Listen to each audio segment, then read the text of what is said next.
Halftime family, we have some amazing news to share with y'all. We are officially partnered with In the Crew 512, founded right here in Austin, Texas by the amazing Andrea. It is Austin's first and only streetwear brand, and we're so excited to be a part of this movement and a part of their journey for this community. And they have more than just hats. They have socks, they have shirts, they have shorts.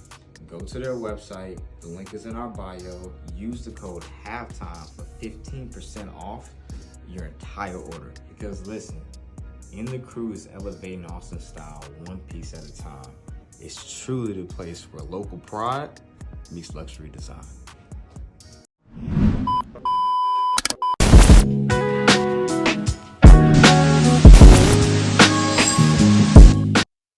Welcome back to another episode of Halftime Company. It's your boy Uncle JB. And man, hey, never mind the hair. I'm about to get a braid today. You know, it's got a lot of stuff going on. But I have an amazing podcast for the family today. We have two brothers that have been charting towards what I would call not perfection, but love.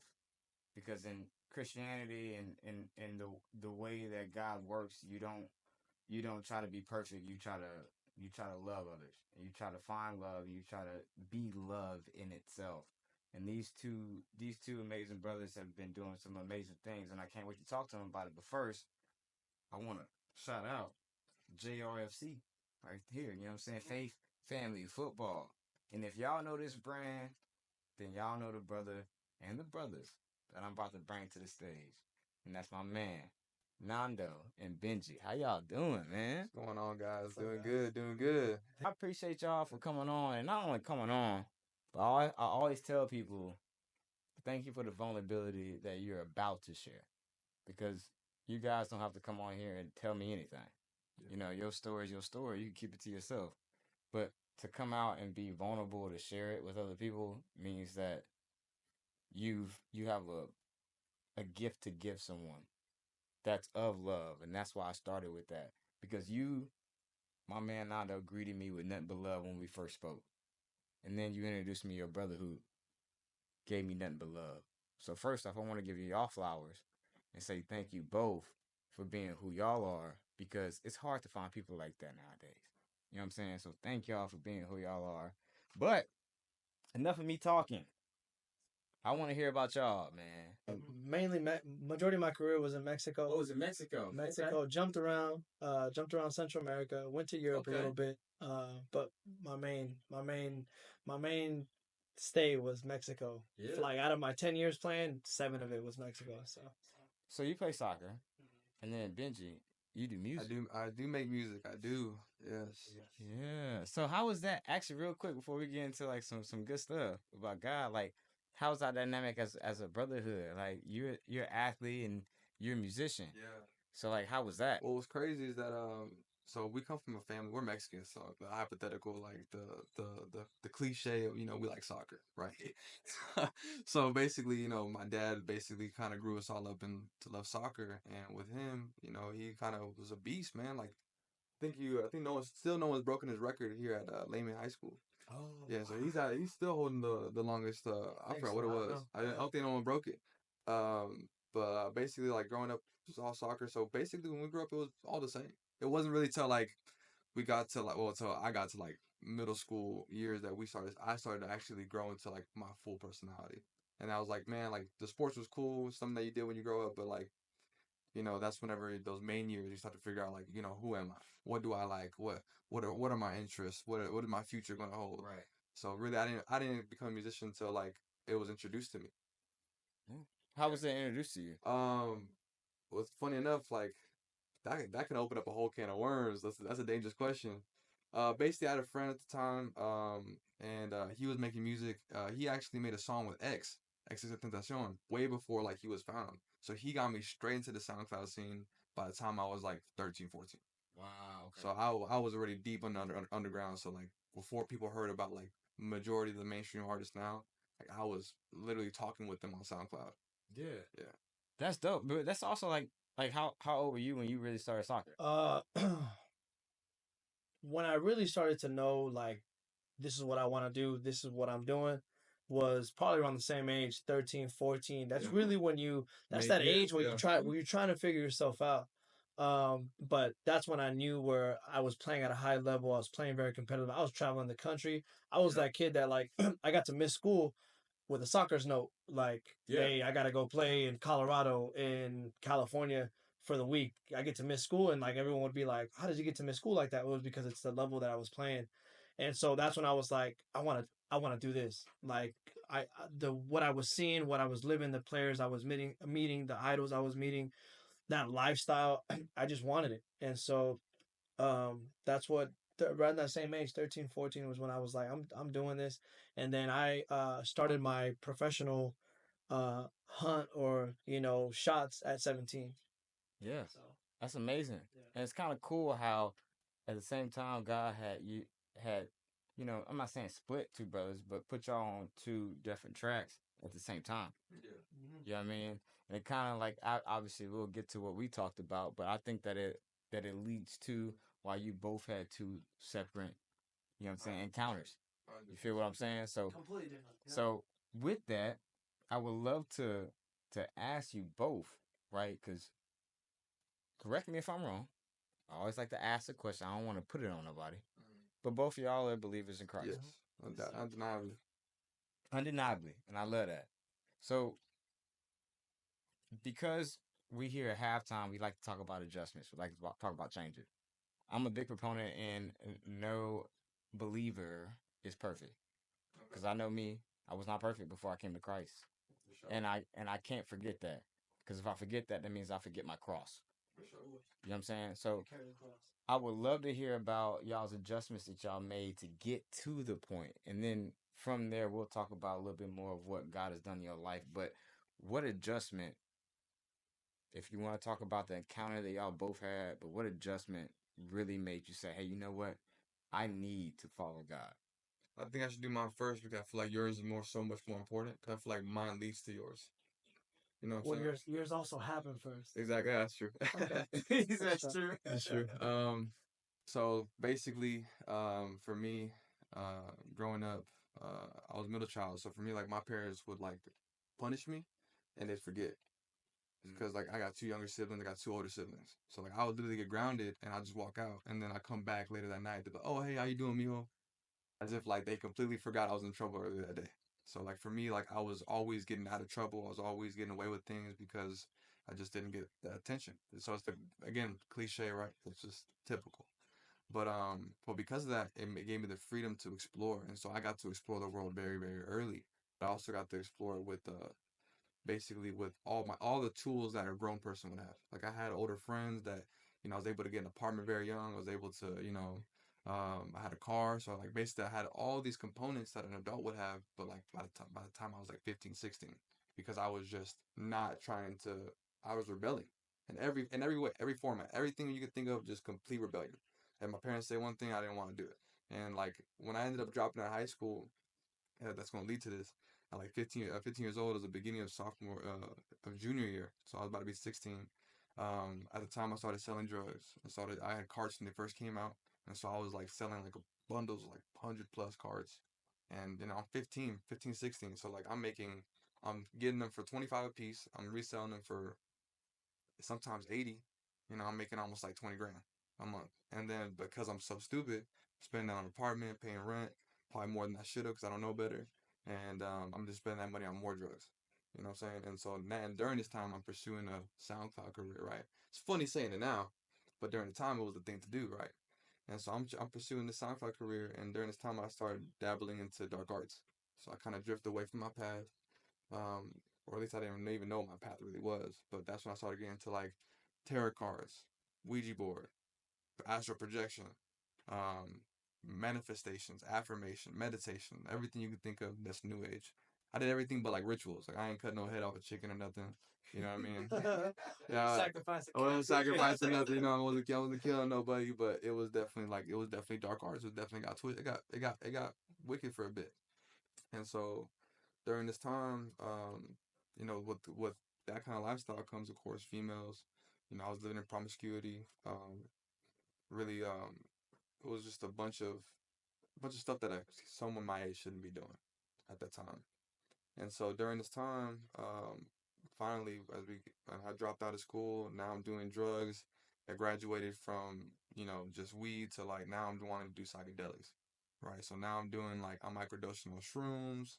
I got introduced to Molly. I remember when I started my shrooms, my like psychedelic journey, like I would take a bunch of like maybe 5 grams, sometimes even 8, and it was fun. Like what I'm saying, you have those cool little trips, whatnot. But at the end of the day, finally, when I got to Mali, I remember I got so bad that I remember I was laying down on my friend's floor, and I was looking at the ceiling. Took 10 points. I parachuted. For those who know, I parachuted 10 points a Mali. And I remember I looked at the ceiling, I waited for 30 minutes, and I was like, I'm a drug addict. I didn't feel nothing. I remember at that point, like, drugs didn't do nothing for me. Alcohol didn't do nothing for me. And so, it's funny enough, you don't know this, but he left his ID at the crib. So I was out here drinking as well. So that's the part I missed too. I was out here legally, or not legally drinking, but I was out here. Wondering what happened. I was, you don't know, yeah. So I was, because we're brothers, so like we had the same name. I know his birthday, whatnot, but yeah, I was literally buying alcohol. I was getting bottles of MD because I'm young, so I'm like, I'm not going to test my luck at a liquor store. So I get little bottles of MDs and whatnot. But so I'm basically I'm indulging in everything the world has to offer at this point, at least for a teenager that has a little bit of chunk change and is trying to make it in this world. Yeah. And so finally, I'd say about by the time I reached 17 years old, that's whenever I started like, well, let's get into acid. So shrooms ain't doing it no more. Let's get into acid. But yeah, this guy was a part of this team that I found on dark web, and he was the real deal. Went to his house, little trap house. He opened the treasure chest. It literally was a treasure chest. Not even joking with you. It was an actual treasure chest. It was huge. Opened it up. He's like, we got PCP, we got angel dust, bro. He's naming all these drugs. I'm like, what in the world? I never seen these before. I thought it looked like I was in a movie. And then he took out this vial of the eyedropper, and he was like, boom. I lied to him. I was like, it's my birthday, bro. And so he's like, what? No way. The pupils are basically dark. What? No way. I got you. Pulled out the vial and just, because he's already on it. I didn't know this till after he squirted it. Then he was like, yeah, bro, I'm already gone. And I'm like, I was like, oh, okay. Like, I didn't know at the time, but now I know now that like one drop is a tab. He squirted it because he was tweaking. Damn. So he didn't know what he was doing. Yeah. So he was like, I'm gonna get you on my level. That's crazy. And so basically, if I equated it, it's about roughly like 30 to 40 tabs worth. Yeah. Ooh, that's like brain dead. that's dangerous. That's brain dead. One tab can give you 8 to 12 hours. Imagine 40. That's crazy. So walk me through this. So check this out. Well, I won't go through everything. Well, yeah, everything, but like I won't go through everything, but I'll tell you. So basically, I'm with 2 other friends, and we squirted, or I got the squirt because of pause. I got the dropper, you know what I'm saying, because I lied up, said it was my birthday. They got these little candies, right, that had the drop on it. And so that's whenever we drove, and when we drove back to, it was Kyle, where our parents lived. That's whenever we got into my room, and everything was normal. And we had done this a couple times before with the same group. And I remember I was in my room, and I was sitting down, and they were in front of me like this. So I'm laying down on my bed, and I remember there was my friend in front of me, and he goes, I remember I'm chilling, bro, and so I'm listening to music, listening to Lil Peep, I remember, and I hear clear as day, you know what you did, and I'm like, what the heck you talking about, bro? And he goes, you know what you did? I'm like, and so I got up, I'm like, yo, bro, like, what you talking about, bro? You tweaking? Like, we tripping right now. Like, what you talking about? I know what I did. You trying to make me get a bad trip? And so I'm like spazzing out a little bit. And my other friend, at this time, like I said, I already experimented, so I knew the difference between ego death. I knew the difference between a bad trip. I knew a good trip. I already had experiences with those, so I knew the difference. This was different. This was like, I don't even know what this guy's talking about. yeah. Anyways, my other friend's in the bathroom. So he walks in, and I'm like, yo, get your boy. Like, he's out here trying to have a bad trip, getting me tripping out. And I swear. And that's whenever he looked at my other friend, he goes, why is he acting stupid? He knows what he did. And I'm like, bro, like, yo, what's going on, bro? Like, what the heck's wrong with this dude? Crazy. And then that's whenever they looked at each other and they're in a condescending way, and he goes, oh yeah, he knows what he did. And everything melted away. Everything you see, this reality, it all melted away. I was on a slab. I got put on a slab. I had no control. I got put on a slab. I looked up, and they became 10 feet tall. And they looked at me, and the way that they looked at me was pure hatred. They didn't have to say a single word. I knew exactly what they wanted to do to me. I literally, just the way they looked at me made my ribs feel like they were being crushed. I couldn't even breathe. And I remember that's whenever he came. It felt like that for a turn, bro. I felt like I was like there for a minute. And I remember I started hearing like screaming and like just like the most horrible sounds you can think of, bro. And I remember he came in from, I think he was out drinking or something. But he came in and he opened the door. And when he opened the door, I got shot back to this reality. Like I came back too, and I was like, "Yo!" And I went into like, "Yo, bro, get these people away from me." I'm not sure you remember that. I was like, "Yo, get him away from me! They're trying to kill me." And he's like, "Bro," he's like, "Keep it down. My parents are downstairs sleeping." He's like, "Yo, keep it down. Like you tripping? Like you gonna wake them up?" And I'm like, "Bro, I need to go outside." And he says, "You need to go outside." And that's when I was like, "All right, bet." I started jumping up and down, bro. Like I started losing control of my body at this point because of the fear that I feel. Anyways, that's whenever I'm like, "Yeah, but yeah, I gotta go outside. I gotta go outside." The guy touched my friend touched my shoulder. I turn around. He looks at me with the most condescending voice. Goes, "Yeah, let's go outside." Like he knew, like I'm supposed to know what's supposed to happen. You know what I'm saying? And so right there, I'm like, "Yo, get these people away from me, bro. Get them." Like I don't know what the heck. The devil himself is here in this room with me right now. And that's whenever, honestly, this part it gets blank. I just remember like the same way you hear in his account, like no one had to tell me. I knew that I knew that I knew that where I was going, I deserved. Right. No one had to tell me where I was going and what was in front of me. I knew that I knew that I knew. I just knew. I had a foreknowledge. At this time, I didn't believe in hell. I was a Satanist. I missed that part. But I didn't believe in hell. I didn't believe that, like, that stuff was real. And so all that stuff happens. And so only thing I remember is like screaming, like, I don't want to go to hell. I remember screaming that. And no one had to tell me that. No one had to tell me none of that. And so finally, I remember so the first trip for the part of the first trip, or the first experience, the first encounter, is all I remember is I was being dragged. Before I was being dragged, I remember this is gonna sound so weird, but it's part of my testimony. And can't be weirder than mine. Well, my testimony is pretty weird.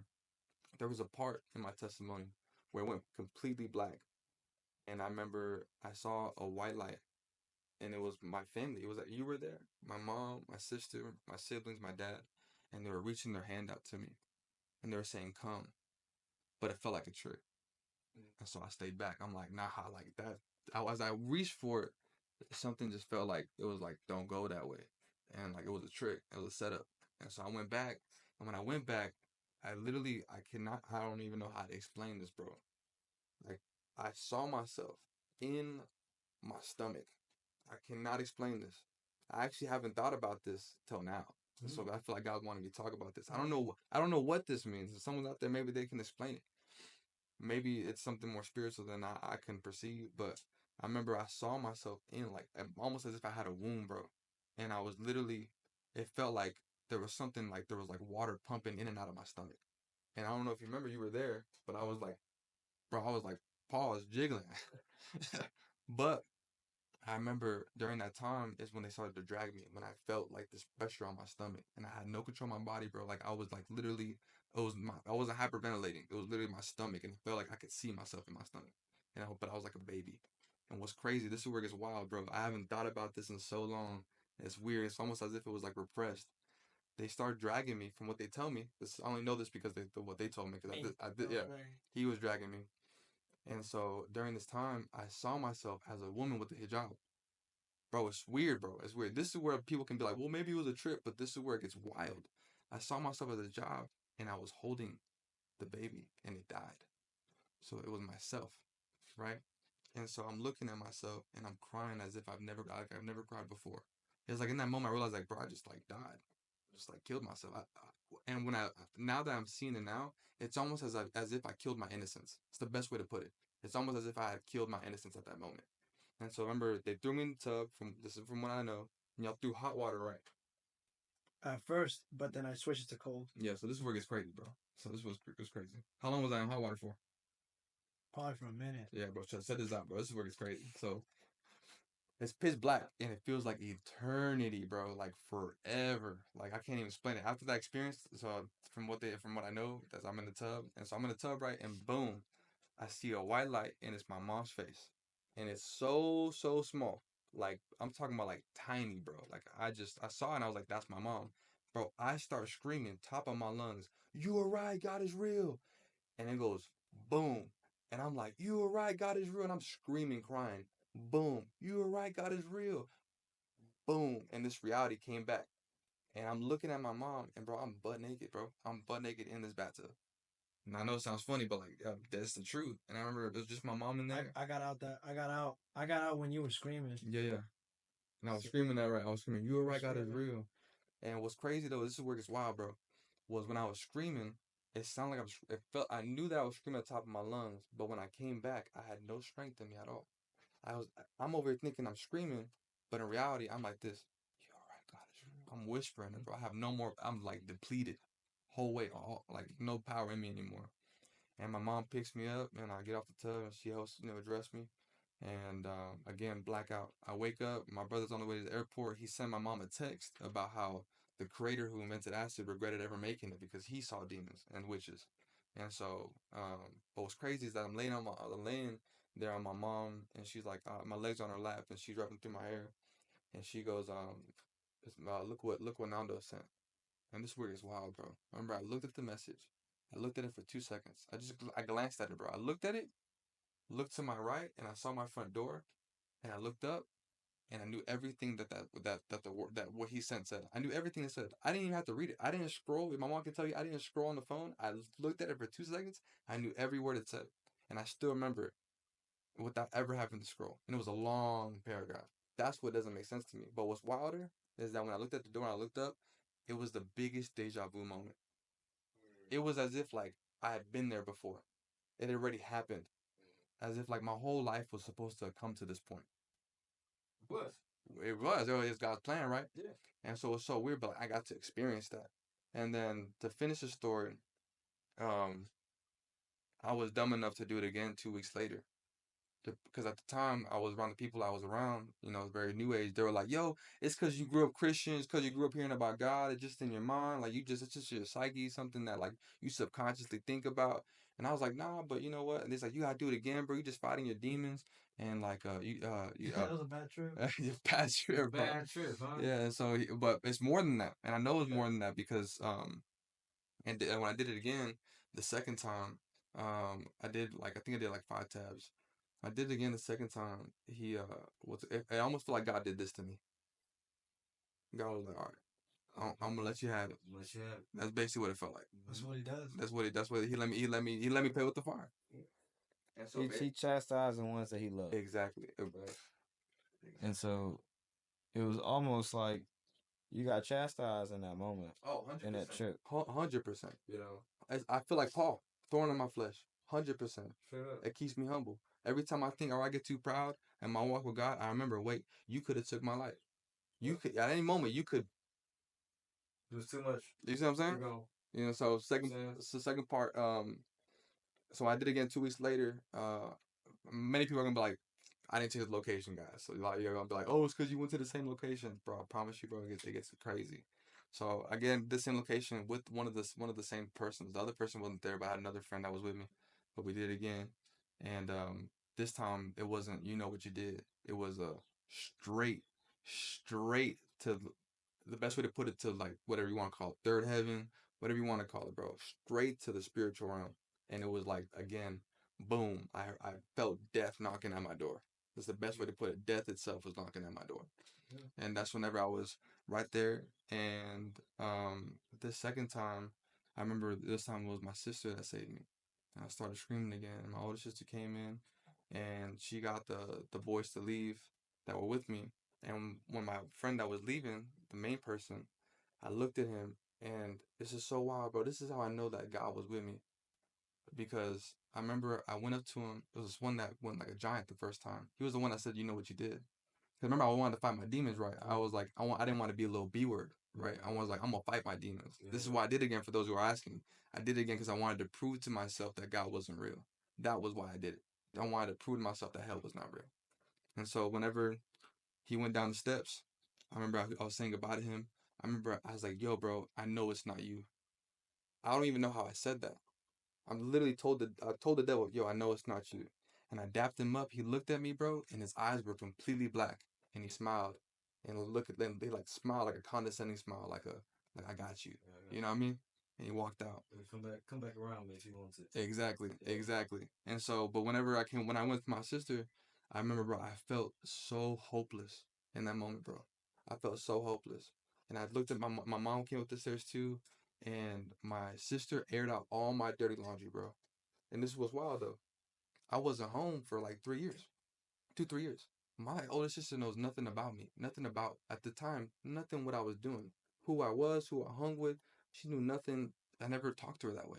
She never asked me, so she don't know. She didn't know anything I was going through, right, bro? In that moment, she looked at me, told me everything about me, all of my insecurities. She told me my fears. She said, "Why are you trying to act cool?" She said, "Why are you trying to impress people that don't care about you?" She just started airing me out, bro. And I'm like, and I knew in that moment, like, I'm not talking to my sister, bro, because my sister wouldn't know none of this. Yeah. I looked at my mom and said, "Mom, just please give me a hug." And my mom does this. She said, "No." But I knew in that moment that was God. No one had to tell me. I knew that it was God saying no. And I'm like, just give me a hug, please. She's like, "No, I'm not gonna give you a hug." I'm like, damn.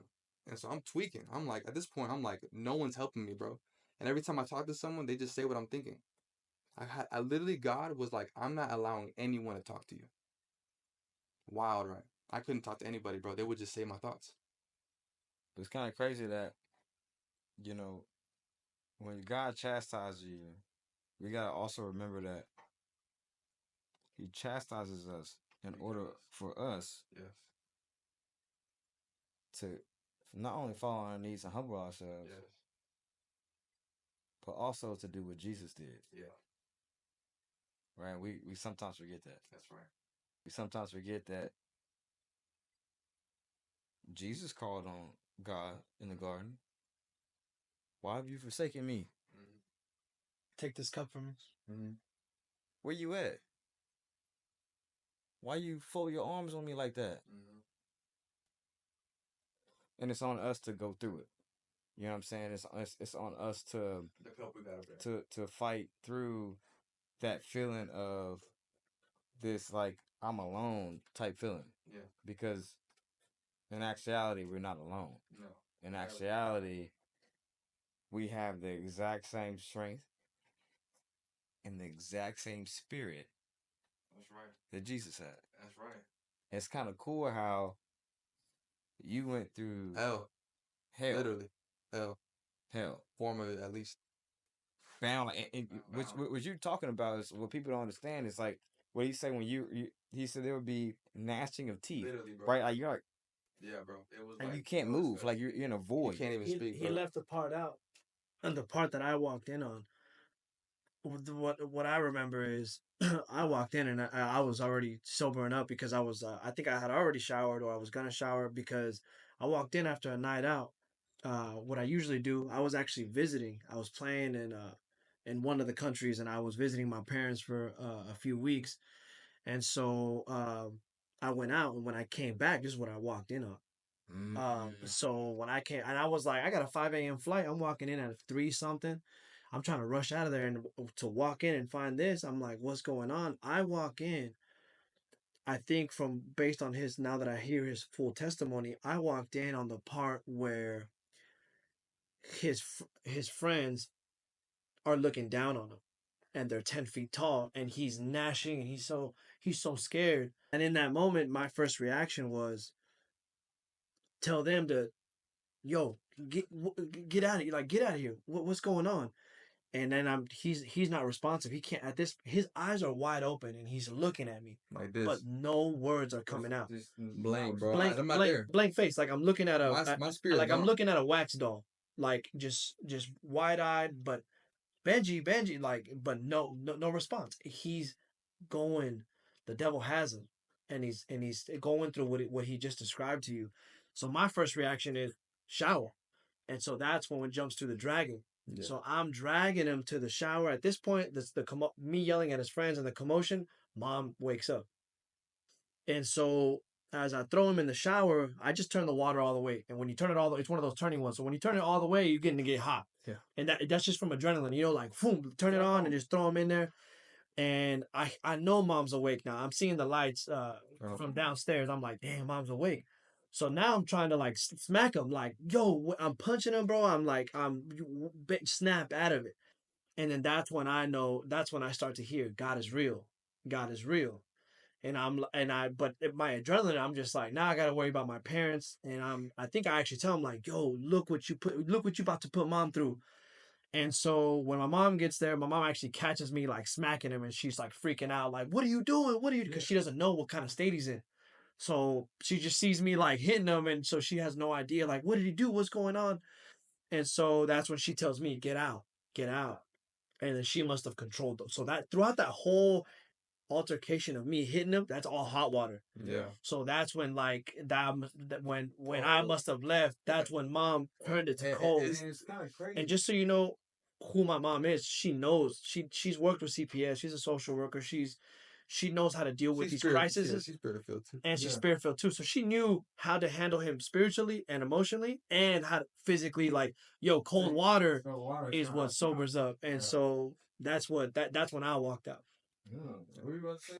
I was about to say, like, it makes so much sense now too, because I remember when it was complete dark, I didn't feel heat at all. I felt nothing. I'm not feeling nothing, bro. But what's crazy is that, because I also wrestled with that. My mind was like, why would I only feel like this breeze? Because when I left, the main part I left out too, because it's so, sometimes it's difficult, reliving these things. But it's not my story. And I remember when I saw my mom's face, bro, it was the most. I didn't feel water, bro. I felt air. Like, it felt like wind, inside of me. It felt like wind from my toes to my face. Breeze. It felt like wind was going inside of me, and I felt the most perfect temperature. It was like, bro, for me, it was like 70, inside my body. Can't explain it. It was like the perfect temperature. And then that's when I saw my mom's face, and that's when I started screaming. Because love came back in your life. Literally, bro. Revelation right there. Come on now. That's all it is. Yeah. Love came back in your life, and you were able to. You don't even. The thing is, we don't even have to see it, hear it, taste it. It's just when the presence comes around us, that's when things automatically just change. Yeah. And so that's what God was telling you. For sure. Is that you need a loving presence, and your friends weren't loving. He showed me I was eating at he showed me what table I was eating at. That's basically what he did.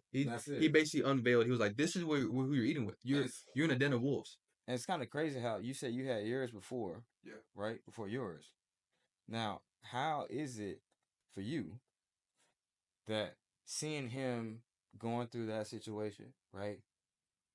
Whenever you had your encounter, what was that like for you? And knowing that your younger brother already going through what he went through, saying God is real, and all of a sudden now you have this revelation. How'd that look? How'd that work for you? Mine, I think, to end for any encounter, for any spiritual encounter, for any divine encounter, you're gonna get God is real. You're gonna get that there's a divine realm that is real. That I also had the God is real moment, but between his encounter to before my encounter, a couple 6-year gap, bro. 6 year gap. That 6-year gap. I didn't get my brother for 6 years. Keep praying for your family. Yeah. Always, because keep praying. 6 years. Prayer is important, because that prayer for family is not just a prayer; it's a promise. Yes, it's a promise. You and your household, you and your family will be saved. That's why consistency. You want it to happen sooner? Keep praying. You want it to happen now? At the right time? Keep praying. And so took 6 years.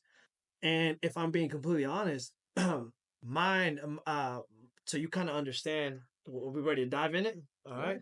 So for me is not just the 6 years, because nothing changed for me.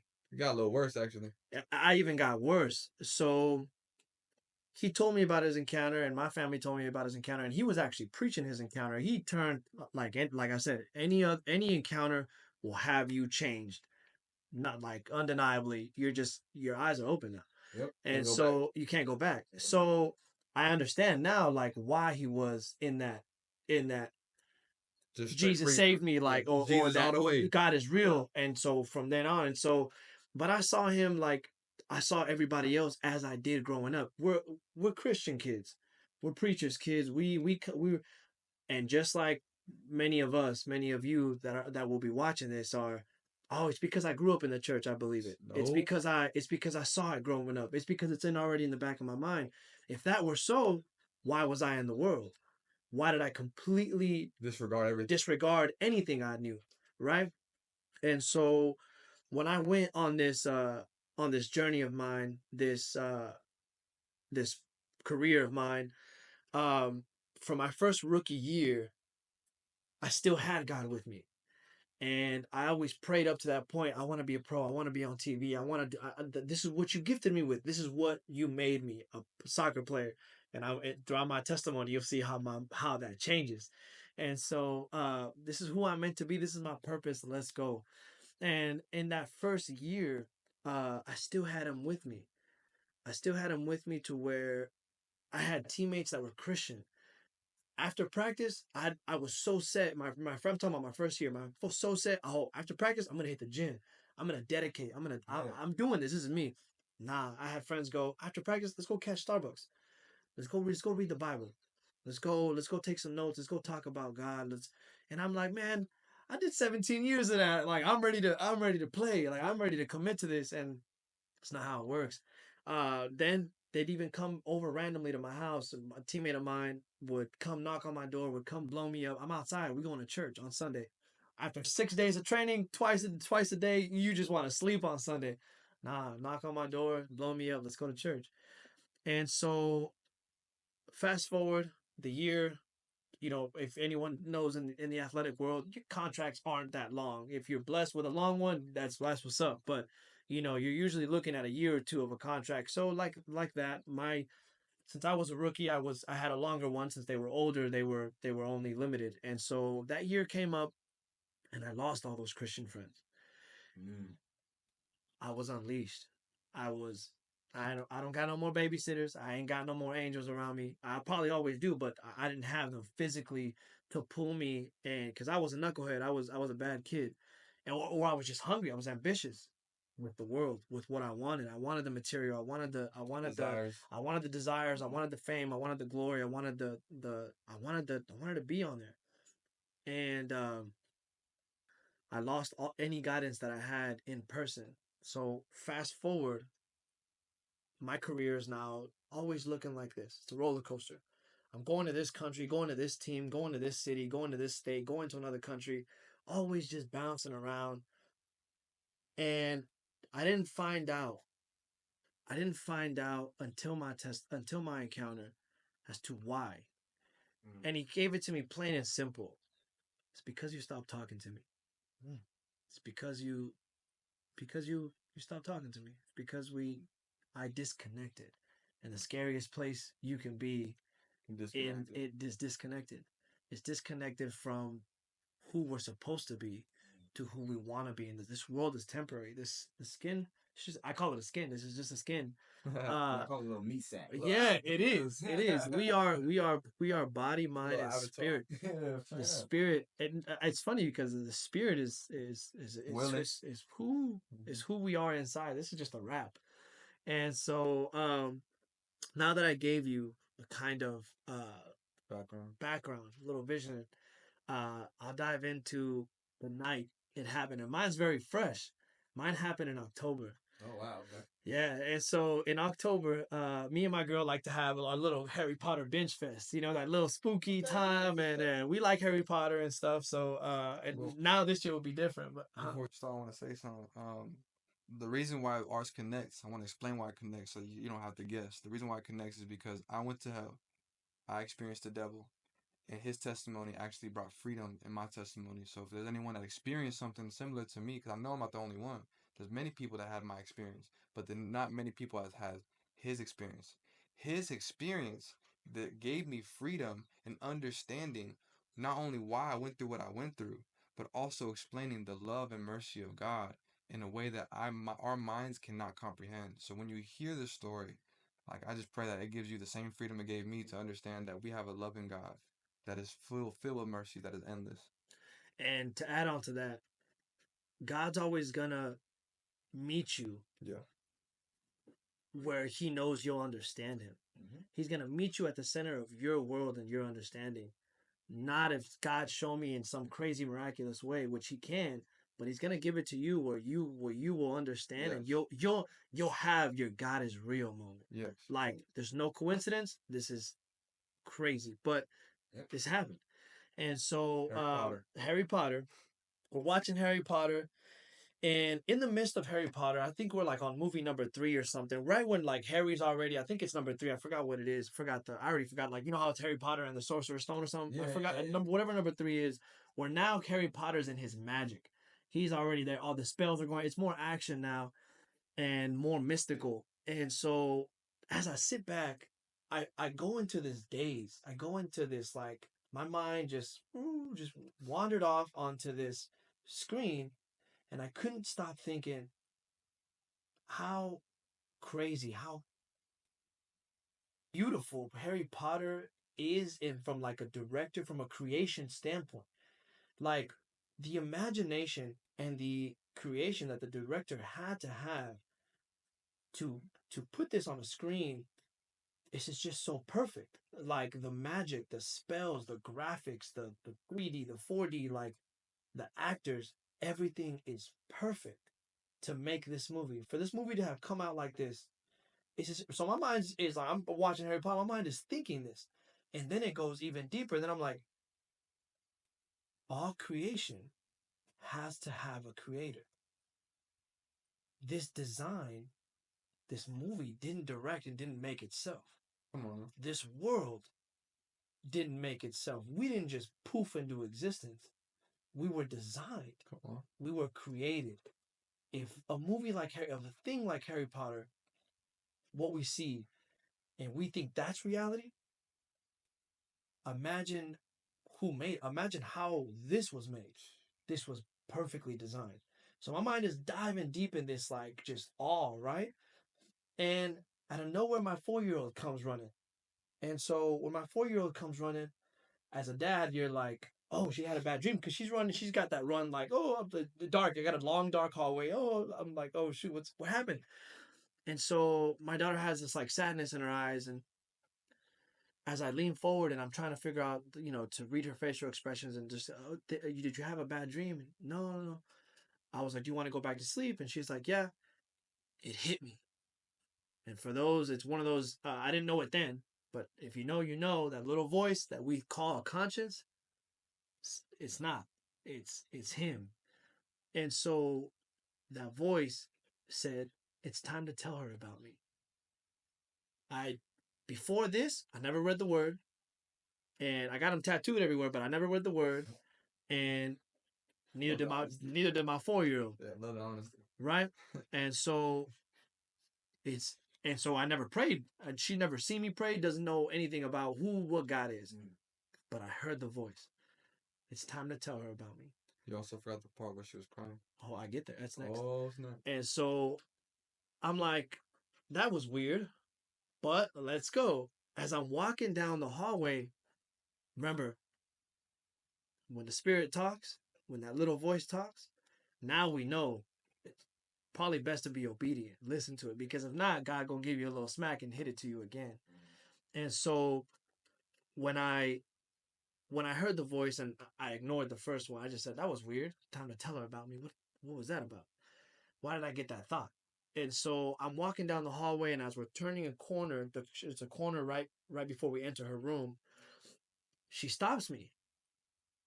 And again, I had another if you know moment where I didn't know it then, but if you know, the tears when the Holy Spirit touches.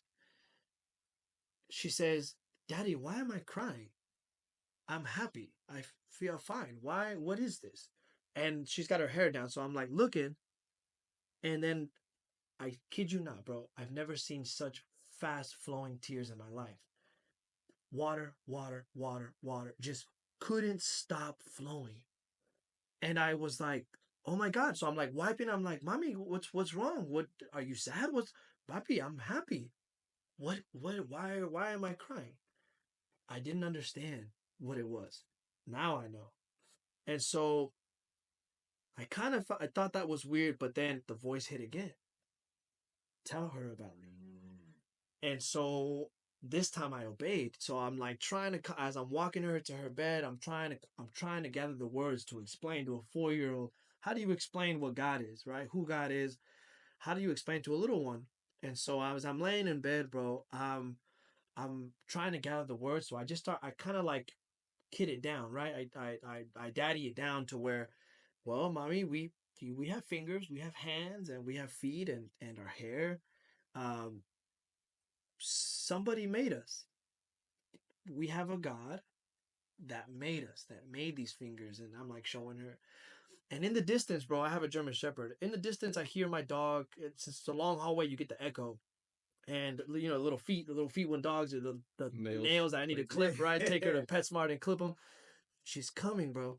And she's walking in the room. I can hear her. And I'm looking at my daughter. And so my dog, German Shepherds, for those that have any, they're very vocal. When they gotta eat, when they gotta go pee, they're very vocal. And so my dog comes and starts making that noise and like starts like bothering me with her nose and her paw.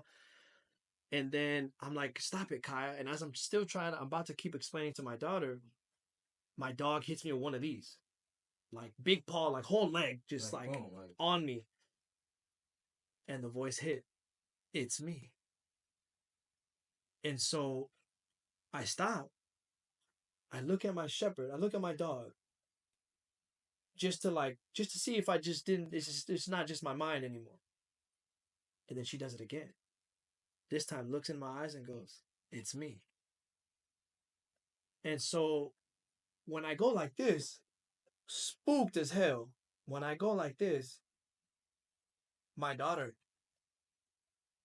I look at my daughter, see, papi, it's me. So now, both omnipresent, right? Both are now, it's me. And my daughter is confirming it without a word, bro. Not a word didn't come out of my mouth. I'm in complete shock. I don't know what's going on. I don't know if I'm like, if I just gained some telepathic power, I don't know.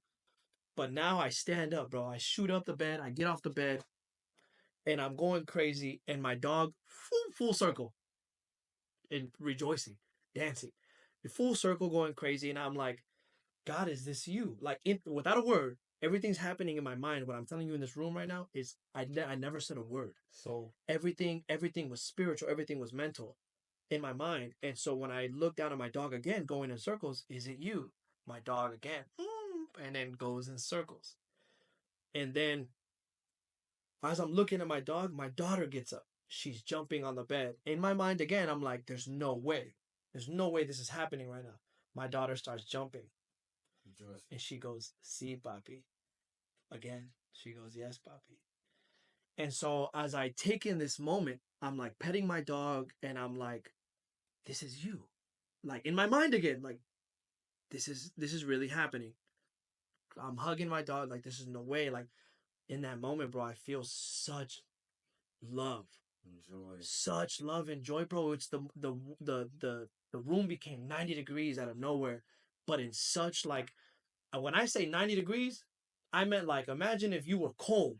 Right. And then a blanket of 90 degrees hugs you. Right. Like just a warm, like a towel. Like a towel, bro. Like a towel. Yeah. And as I'm looking at my dog, again, him, my daughter's with me, and she touches my daughter. The paw. She does the paw thing again. And he goes, listen. It's always been about her. What I'm about to show you, just keep in mind that it's about her. This whole thing I'm gaining telepathically. And I'm looking at my daughter. And then I look at the dog again. You don't understand. She touches my daughter again. This is who I favor. This is how you're going to see me. And so when I get up, bro, I shoot up. There's no way this is happening. I shoot up, bro. I run to the living room. My dog and my daughter are following me. They're all happy, right? I get up, bro. My girlfriend's waiting for me. I press pause on Harry Potter. My girlfriend's waiting for me. And before I could get there, I'm like, you won't believe what just happened in that room. Oh my God. I'm trying to gather words on how I'm going to tell my girlfriend now. You're not going to believe. My girl shoots up. Finally. And then I go, no. Hold on. You're not. What do you mean finally? Hold on.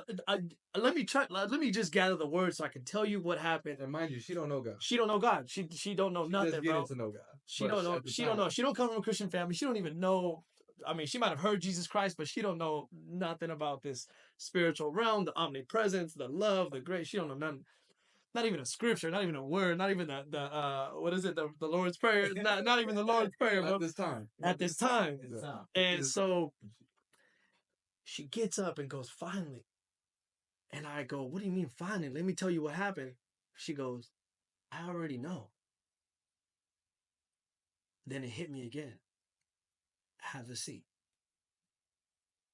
Just how we are now. I'm like, hold on. At this point, bro, I'm just in complete spook like vibe. Like I got goosebumps, everything, nothing's making sense to me. My dog spoke to me, my daughter's speaking to me. This is you? Come have a seat. No, this is when I knew it was no longer my family. It was him. All him. The Spirit, the Father, the Son. All in one room.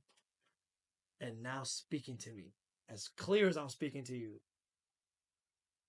And so I sit down, I grab a pillow, and I make myself comfortable, and I'm just asking questions, bro, just blurting them out.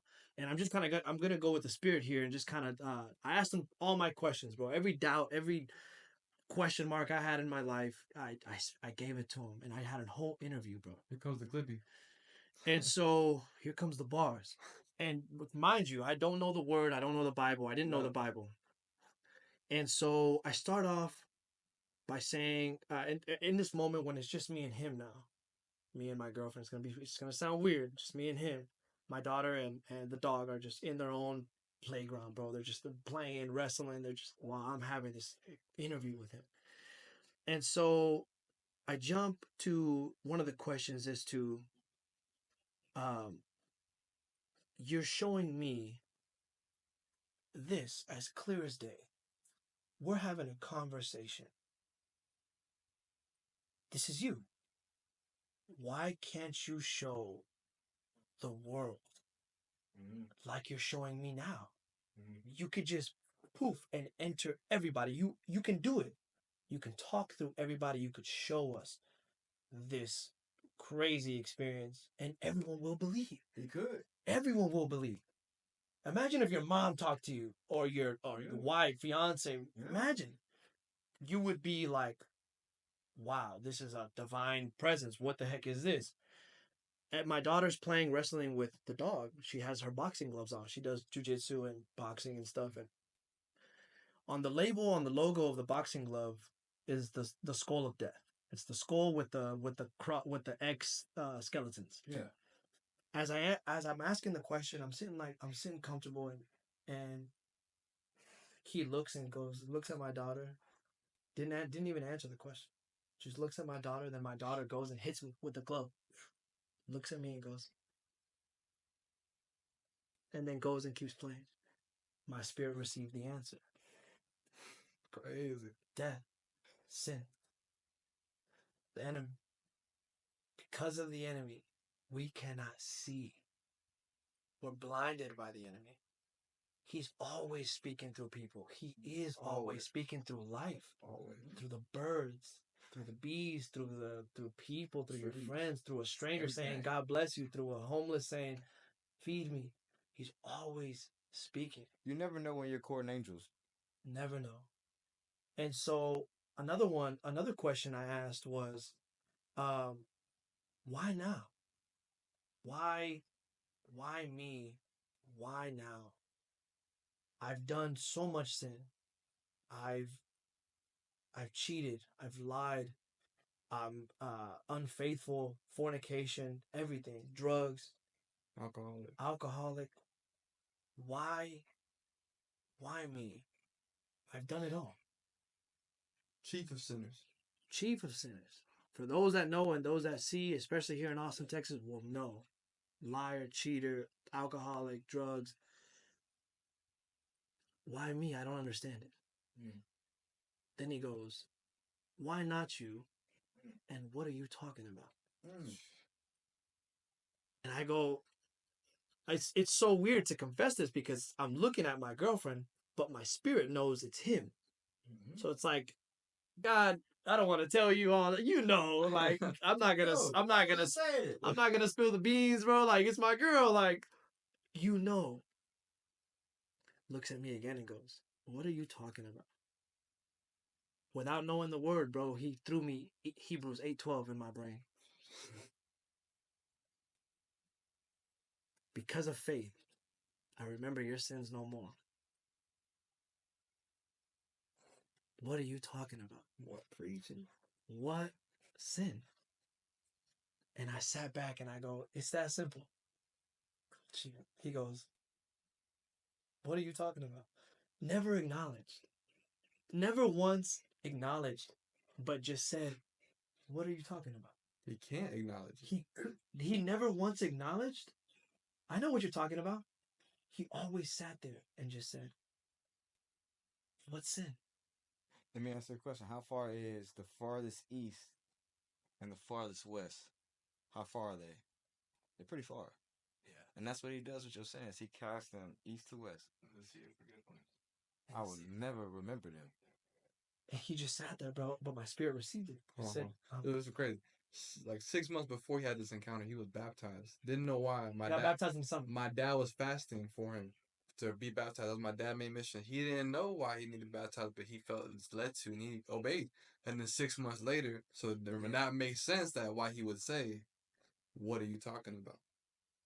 And it's great too, because you said something a little earlier. Go ahead. I'm sorry. I got my testimony. Go ahead. I don't want to cut you off. No, but, please. maybe I told y'all this when we were sitting down at lunch, but you said that God created our fingers, and hands, birds, and trees. Think about it for a second. Yeah. Everything you see around you is what created. Everything. It's creation. So somebody created it. Somebody had to. Right? So then let's strip it all the way down to the very, very basics. Let's take your watch. Put your watch on the table. Dissect the watch all the way down to the fine, minute details. Let me ask you a question. Who and what puts it together? I couldn't. And over time, The designer. a million billion years couldn't force it together. Somebody has to design that. Same way with, the world is in the perfect spot and the moon and the sun and everything is perfect. Who designed that? Y'all can't find another perfect planet, but we have one. Yeah, with water. Who designed that? And air. That's intentional creation. And if air was any less, we'd suffocate. And if gravity was any more, we'd die. If the sun was a little closer, if it were tilted just a little bit more, who created that? That's intentional design. So that's what I love about your testimony, because you started seeing the intentionality behind so many things. Started with my awe. Before the presence even appeared to me, my physical human brain was already so focused and curious about creation, about a perfect movie, about a crazy movie. And that was maybe the invitation to, I'm going to show you. And so I'll jump to another question that was kind of, the spirit was kind of pinging it to me, was, I said, what he confirmed, I said, well, two things, but I'll do with the first. I said, well, where, if you're showing me this so clear, where were you then? Where were you all my life, throughout my career, everywhere? He did the most craziest thing. You ever seen a movie where someone's dying and like in the movie they get like a flashback and you just see their life and all their beautiful memories and their wife kissing them and their kids, and then they just black and they die? He did that. I said, where were you? I said, where show me where you were in my life, why I doubted you. I doubted you. So where were you? Bro, he did a little movie. Remember that teammate that took you to coffee, that read you the Bible? That was me. Remember that teammate that came and picked you up for church? That was me. Remember that Uber driver when you were in El Salvador and you were scared that you were going to get kidnapped? And the lady said, do you speak to God? That was me. On the bus where you were the last person on the bus and the bus driver said, are you Christian? That was me. Bro, everywhere he shot it to me. Everywhere. Where I almost got in a car crash after the club. I was getting into my car, and for a second, bro, a random person, wasn't a homeless because it was dressed like a night out, came up to me. This person came up to me and asked me the most weirdest, randomest question, bro, like as if he knew me. He goes, hey, bro, were you with Jessica or Jasmine? He said some name with a J. As I'm getting in my car, bro, the door's open. I'm like half body's in, grabbing my steering wheel. I'm like, nah, bro, you got the wrong dude. Okay, have a good night. Walks off. Just literally, have a good night. Walks off. Okay, start the car, drive. As I'm getting the frontage road to get 35, somebody runs a red, bro. My light is green. It was so close, bro, that I had one of those gay moments. Ah! Like one of those like, that's how, you ever had one of those, bro, where you're just like, ah! You know what I mean? Bro, I hit the brakes, bro, and I clenched up. That's how close it was. He gave me that memory. That was me. Yeah. And it's beautiful because like you ask yourself, what perfect person in the Bible did God use? Jesus. That's it. He's the only perfect person. There's no other one. So, what are we talking about? Abraham wasn't perfect. Moses, Daniel, Isaiah, none of them. unclean lips. Even Solomon, the most wisest. We don't even know if he made it. I hope he did. I'll end it with these two questions. One, I got it back. Going back to how I started this. My purpose, my gift, I'm a baller. I want to be pro. This is what you made me. God, you gave me these gifts. So I'm asking him. Okay, so we're back in the testimony. We're back in the testimony. And I'm asking this. And I go, God, I feel like I failed you. And I think this message will touch those or you know, sometimes we get lost in our purpose. We get lost in our purpose in this life where we become ambitious and we become blind. We get this tunnel vision of who we're going to be, and we're going to manifest this, and we're going to be a business owner, and we're going to work here, we're going to do this. That's how I was. And so in my encounter, in my interview, I asked him, Lord, I feel like I failed you. Because this happened a few months ago in October, which I've been retired now for 4 years. I didn't know what to do with my life. And so I was, and I want to say this because the Spirit's given it to me. What I was going through when I fell into this party life here in Austin and Vegas and California, where I was just partying for months, honestly, for like a whole year and a half, throwing away my money, everything. Family putting my girl to leave me. It's, you know, I could have lost everything. And my mom, she's spirit led. And while I thought I was having the best time of my life, I was having a grand time and women and drugs and everything, alcohol. My mom goes, you're depressed. That's depression. I was like, how can someone be depressed and be happy as hell, having fun? Yeah. She goes, no. She goes, you're depressed. I never believed it. I always brushed it on my mom. I ain't depressed. You crazy. I'm happy as hell. I'm living it. But that being lost is depression. Yeah. And so we will never know that we're not depressed until we're found, until we know. That's a bar. It's a bar. And so when I asked God, I said, God, I feel like I failed you. My career was this. He already answered it because he stopped talking to me, but my career was, and then it went this, and I was forced to retire, COVID and all this. But now I've thrown everything away. I have failed you. Looks at me again and goes, what are you talking about? Yeah. And I was like, God, my legs, my gift. You blessed me with this gift of speed, of agility, of coordination, of athleticism. Mm-hmm. I wasted it. What are you talking about? Yeah. What are you talking about? And then he goes, my gifts are not earthly. Mm. You did that. You dedicated.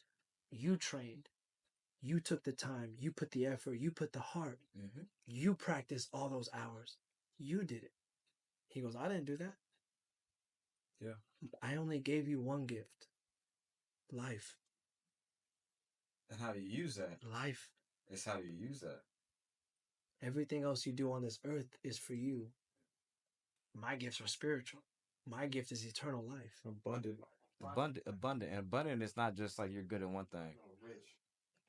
You're rich. You're good at a lot of things. You can walk in any room. You can do anything. That's what abundant is. It's not. I know I know a lot of people look at like, oh, I have this gift from God, and God wants me to use this gift. Yes, He does. But that gift is gonna make what room for you, not just in the gift space, but in many spaces. You know. So I think that's beautiful. I think y'all's testimony is beautiful, and I know we're about to run up on time, so I wanted to make sure I want to get this question in to both of y'all. I want to hear what y'all have to say in regards to what do you feel is the most important thing that people that we should bring awareness to our generation, our people today. Grace. God's gifts of grace to us. I think the main thing, the issue that people have is that we think that grace just means forgiveness, but forgiveness is mercy. So it's not the same. We get those two intertwined, thinking the same thing, but it's not. And God showed me. And I'm sure we all know this verse because it's been used as a weapon against Christians for too long, by religion, by our own thoughts, by the devil. Which is, if we continue on after hearing or knowing the truth, after having come to the truth, we continue on sinning, there no longer remains a sacrifice for those sins. And it's used as a weapon because I remember when I read this, I got mad with God. I'm like, God, why is this one verse saying something completely opposite of what everything else is saying?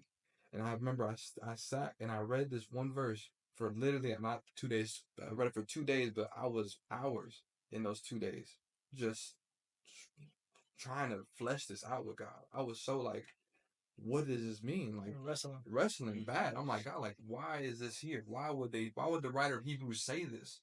Right. How could there no longer remain a sacrifice? And he says, he said, I remember I was breaking down every word and he used one word. And he says, for those who have come to the knowledge of the truth, not acceptance. If I've preached to you the gospel, you have heard, for faith comes by hearing and hearing the word of God.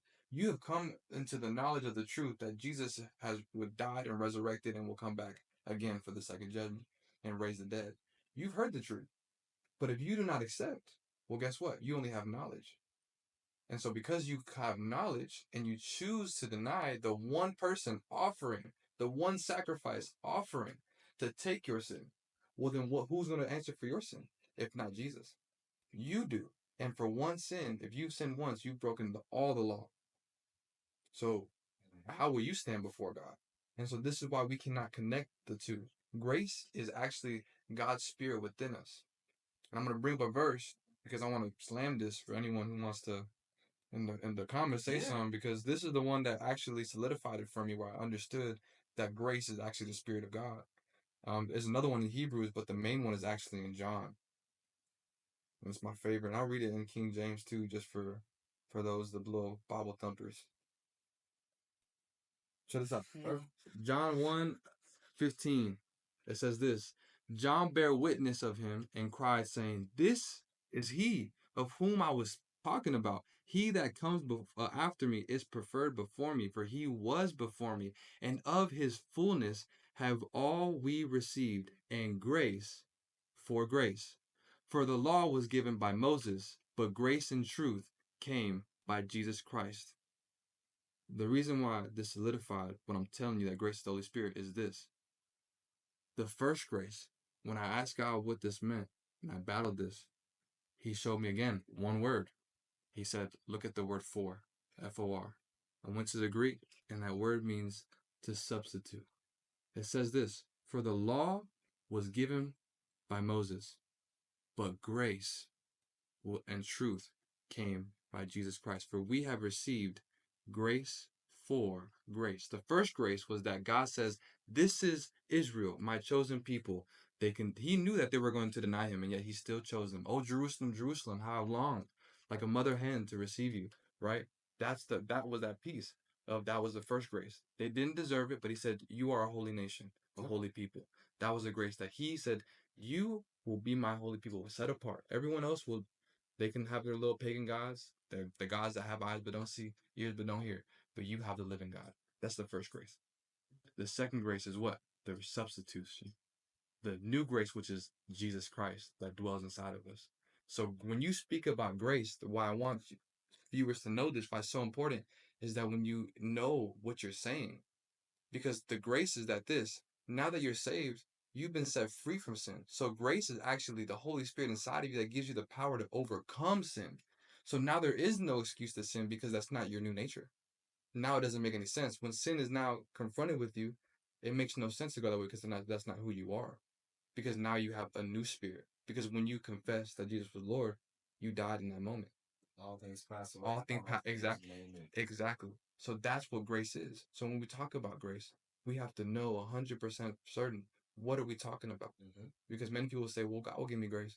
So you already have it. And First Peter says everything you need to live a life of godliness is already deposited in you. So to ask for patience makes no sense. Makes no sense. You already have patience. It dwells inside of you. To ask for love, to teach you how to love, that makes no sense. You have it. You have it inside of you. You gotta do the work. That's all it is. You gotta do all it. it is. It's You gotta just pick up your denying cross yourself. and you gotta pick up your cross and do the work. Exactly. The cross is actually denying your way. Exactly. What you think is right and saying, oh, wait, what does Jesus say is right? When I want to be angry and be bitter, let me forget. I look at the cross as me, my spirit carrying my cross and my flesh on that cross. Yes. That's good. You know what I'm saying? That's good. And my flesh has to be obedient to get on the cross for me to carry him. Exactly. You know, in a way, I'm not saying work with my flesh. I'm not saying be, like I can indulge into fleshly things. What I'm saying is my flesh has to be willing. Exactly. I got to get to the point to say, hey, you know what? Freedom of the spirit You have to die. Exactly. For us to live, you got to die. Don't let the freedom be an excuse to sin. You feel me? So, and what power to overcome. You feel me? What about you, Nando? What would you say, man? From my encounter, and for, I guess, advice or what you could take away from this is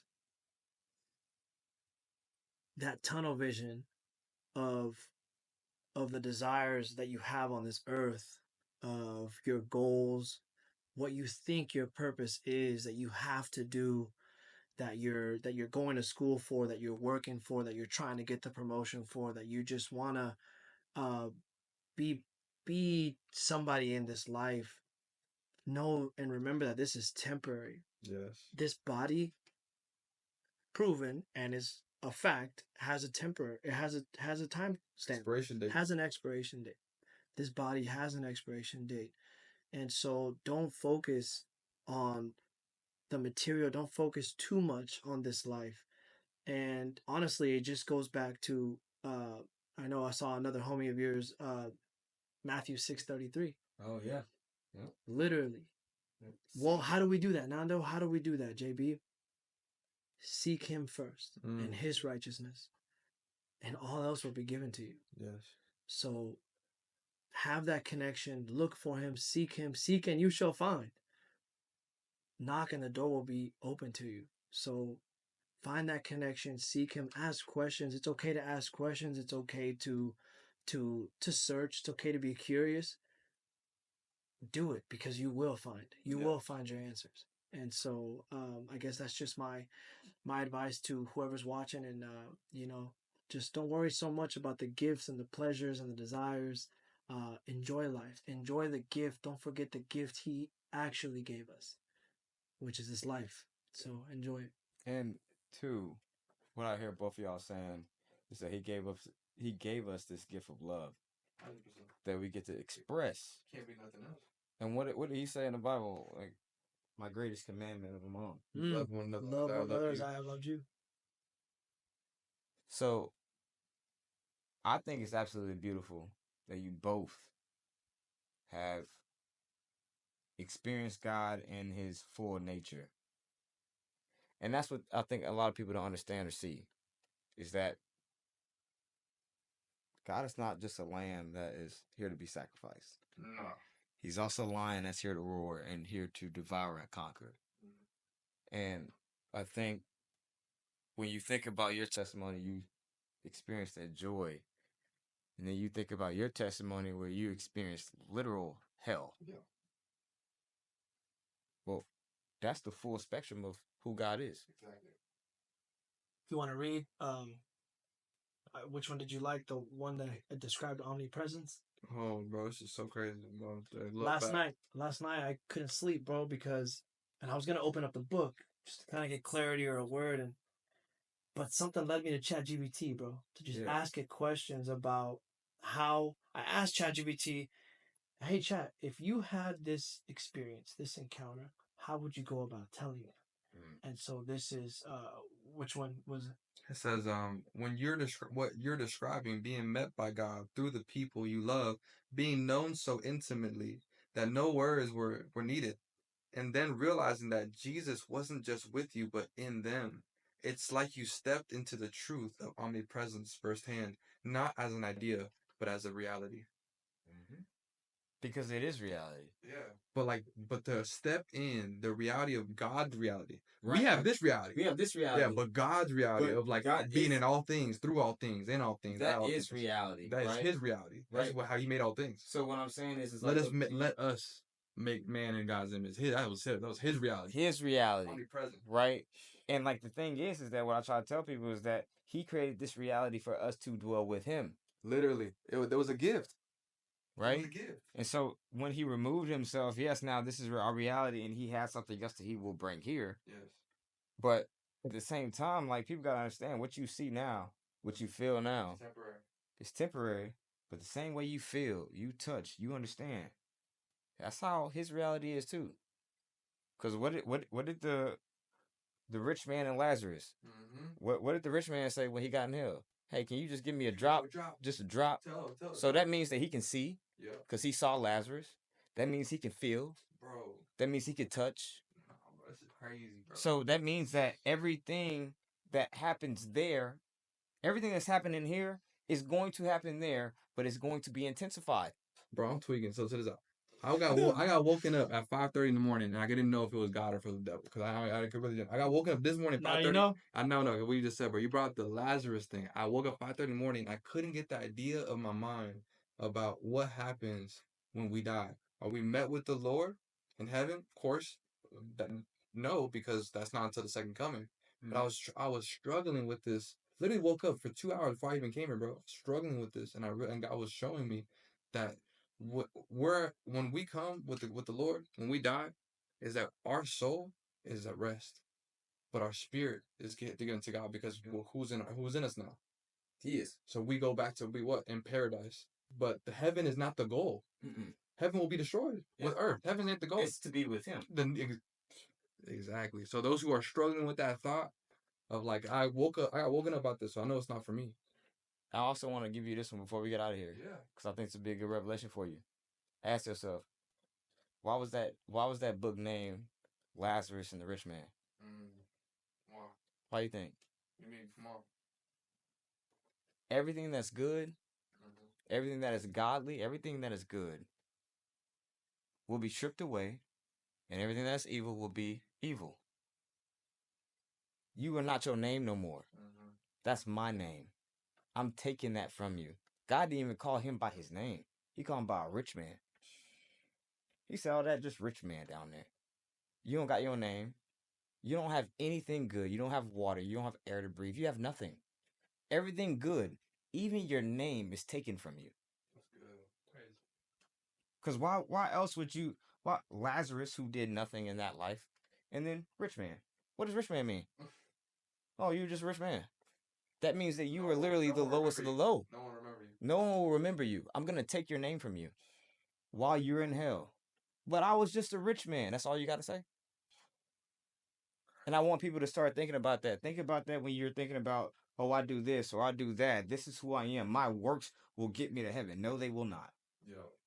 And just remember that who you are, your character, and how you love, and who you love, which is him, and your trust in him is the only thing that's going to get you there. That's it. So, man, brothers, I can't. Y'all don't understand how appreciative I am No, Nah, man, man, thank you. thank of y'all to come and like share not only y'all's testimony, but also be vulnerable in the sense of like sharing Bible scriptures and like, I think we need more of this. Yeah. We need more conversations like this because at the end of the day, and what we hope is that people are getting healing from this. And somebody, if we can help one person, then we did our job, bro. But I think that family, y'all make sure y'all tap in with them. We'll make sure we put the, Instagram and all that. But I think what these two brothers are doing is something you can't necessarily like equate because God's in it. And when God's in anything, it tomorrow it could become the most biggest thing in the world. Maybe it could take 5 years. Maybe it could take 10 years. Or a couple months. The idea, the whole thing is that these two brothers are walking with God. And when it's ready, Eruption. it's going to be an eruption, a volcano. And make sure y'all go ahead, y'all tap in with JRC, by the way. You know what I'm saying? Get y'all's gear. You know what I mean? And thank you, by the way. Yeah. I know y'all had a gift, right? Yeah. Something like that, or something like that. What y'all had, man? Let's see. What is it? What is it? Oh, look at that! Oh, no, I got it. Oh, Look at this. yeah! Pick that up real quick, man. Yeah, look at that thing right there. Oh, you see that? I know y'all see that. Hey, Framed and everything. that's what's up, man. Tell me a little bit about this real quick. Yeah. So JRC is it's I know people ask me, is it a club? Is it an academy? Is it a training? Honestly, man, the back of our shirts will say it's faith, fashion, football. I wanted to get the three things that now, since I found my true purpose, now that I found just who I am, it's evolved around faith. Faith always first, right? Faith before all. The cross above all. As you notice, the cross will always be centered and above all. I like The that. cross above all. Then fashion. I've always been about clothes. I only wear black, so hence the colors. But I just always been about, I love clothes, designer or not.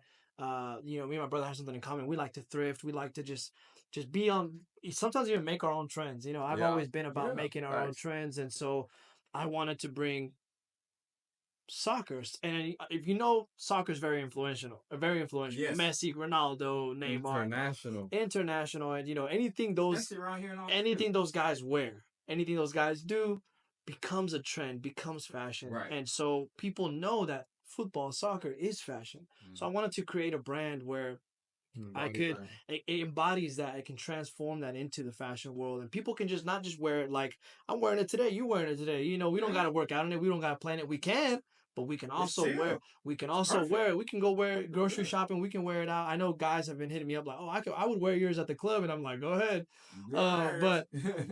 So Juniors FC. I'm Fernando Jr. Full name Fernando Jr. And so I put the Junior on there, but later as I was creating it, and as I was finding my faith and my purpose, I was like, hold on, JR, Jesus reigns. Whoa. And so I was like, well then JR, Jesus reigns FC football club. Meaning that whoever wears this or plays the game is also wearing the kingdom. Yep. You're not just wearing a brand, you're wearing the kingdom, right? Hence the cross. And so then I went even deeper and I was like, look, I created this without even having this in mind. After I finally created it and like took a step back, I was like, wait, I don't know if you can tell, but this, I used Canva and I searched the crown. I can see it. So then I searched the crown, and so that's where I got the crown and the cross above all. Wow. So that's the crown that Jesus wore. Jesus reigns with his crown and the cross, right? That's beautiful. And then I took a step even back, and then someone actually gave me this and said, wait, but the crown makes an M. Isn't your last name Mercado? So then I was like, what? So my whole story is in this logo. The whole who I am, what the brand is in one simple logo. And so that's what this is. If you guys like it, if you guys mess with it, get hit up JB, hit up myself. It Yes. is. I do have the Instagram is JRC Academy, but we'll put all that on there. And so I don't just have Nike. Nike's for like the soccer jerseys, but JB here's wearing a custom JRFC itself, the shirt. That's the brand. That's the mark. That's the logo. But yeah, hit us up. Most of my stuff is black, but I do make white as well. But yeah, that's a little bit about the brand. Man, this is amazing, man. I'm excited for you, bro. This is gonna we Oh, we thank gonna you. make sure that we pump this brand, and this is also gonna go up here, right here in the set. So y'all gonna be seeing it every single podcast. So if y'all don't see it now, don't worry, you're gonna see it soon. If you want yours, we'll make sure we put the link in the bio so y'all can go get your own. And man, I just this is dope, man. Appreciate the gift. For sure. And again, fellas, I Appreciate appreciate y'all, man. And again, halftime fam, if y'all have any questions, feel free to reach out to them directly. They are not only brothers in the faith, but they just brothers in life as well. They're gonna reach out to you. They'll be supportive of you as well. And please feel free to reach out to us as well. And with that said, halftime family, yeah.